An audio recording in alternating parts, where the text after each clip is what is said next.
Saya Bible itu katam bolak-balik.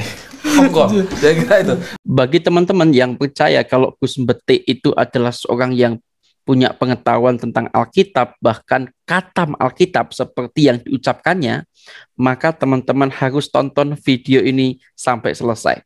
Saya akan buktikan kalau Gus Mbeti itu tidak paham Alkitab.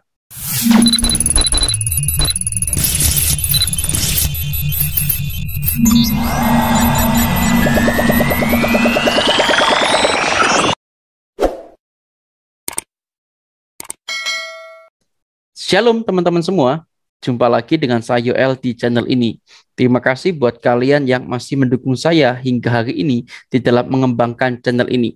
Bagi kalian yang masih nonton di dalam video channel ini, saya mengucapkan banyak terima kasih. Tuhan Yesus memberkati kalian semua.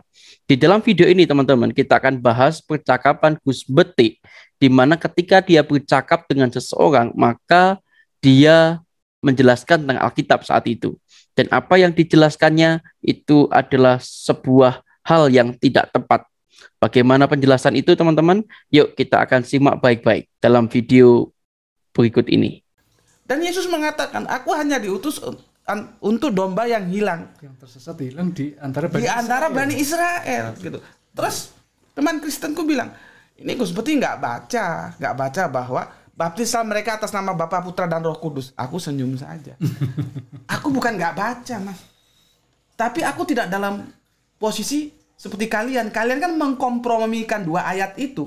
Yang satu khusus untuk Bani Israel, yang satu untuk all nation. Kalau aku tidak mengkompromisikan. Tapi aku membenturkan karena memang itu berbenturan. Karena apa?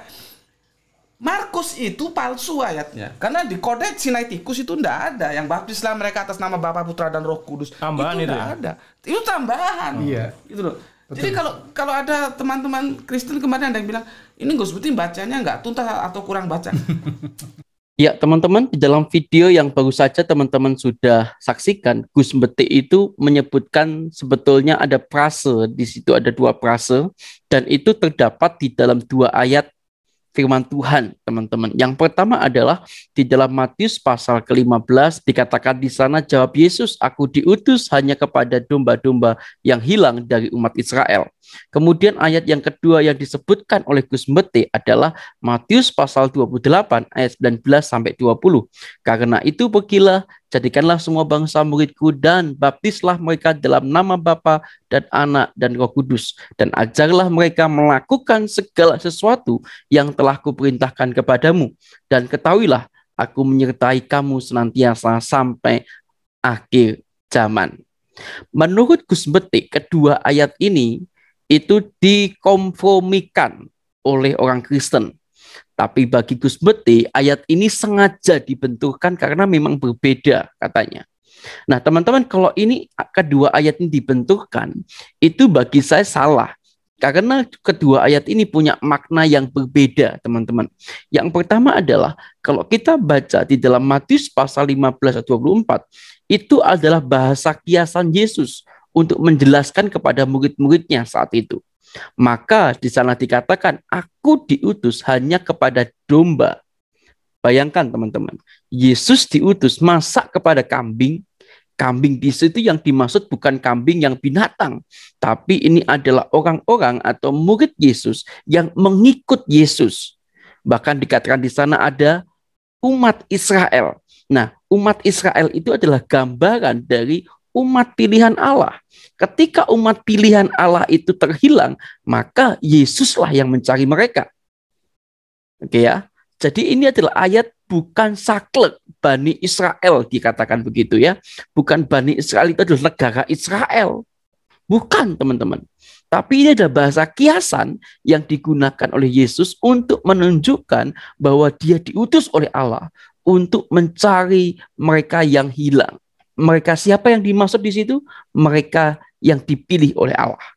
Nah, teman-teman, kedua, ketika Gus Mbeti itu mengatakan baptislah mereka dalam nama Bapa dan Anak dan Roh Kudus, gitu ya. All nation, kamu disuruh pergi ke seluruh dunia. Bagi saya ini nggak nyambung.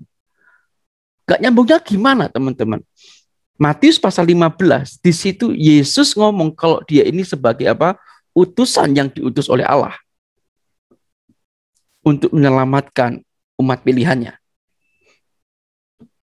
Tetapi di dalam Matius pasal 28 ayat 19 dan 20 itu betul-betul di mana Yesus pada waktu itu mengutus murid-muridnya untuk memberitakan kebenaran firman Tuhan.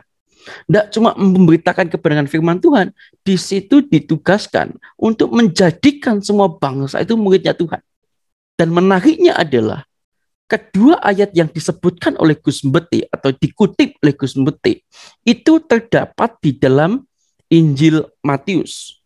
Tetapi di dalam penjelasan Gus Mbeti dalam videonya itu dikatakan Markus. Dan Markus itu tidak ada di Kodeks Sinaiticus katanya. Dari sini saja kita bisa melihat bahwa Gus Mbeti memang tidak pernah baca Alkitab. Bagaimana mungkin amanat agung itu terdapat di dalam Injil Markus?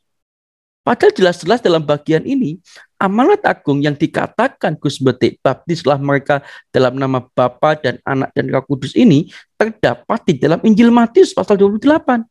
Wah, kalau begitu, apa yang disampaikan Gus Mbeti adalah sebuah kebohongan publik. Karena Gus Mbeti tidak mengatakan dengan sebenarnya. Gus Mbeti hanya mencomot kedua ayat ini, tapi dia tidak mengerti apa-apa tentang ayat ini. Matius 15 ayat 24, saya percaya Gus Mbeti tidak ngerti konteks daripada Matius 15 ayat 24 itu apa, begitu ya. Kalau bagi teman-teman yang sudah belajar Alkitab tentu tahu konteksnya itu apa. Demikian juga dengan Matius.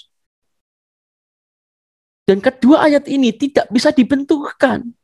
Satu ngomong tentang dia itu diutus, satu ngomong pengutusan. Bagaimana bisa dibenturkan? Ini kelanjutan. Ini utusan yang diutus Allah, kemudian dia mengutus murid-muridnya. Apa yang bisa dibenturkan di situ? Tidak ada, teman-teman. Artinya adalah Gus Mbeti ini asal ngomong aja tuh. Nggak ngerti makna yang ada di dalam Alkitab.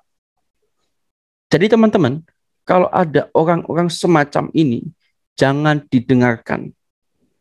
Karena kalau teman-teman mendengarkan ceramah-ceramah model semacam ini, cuma habisin waktu aja.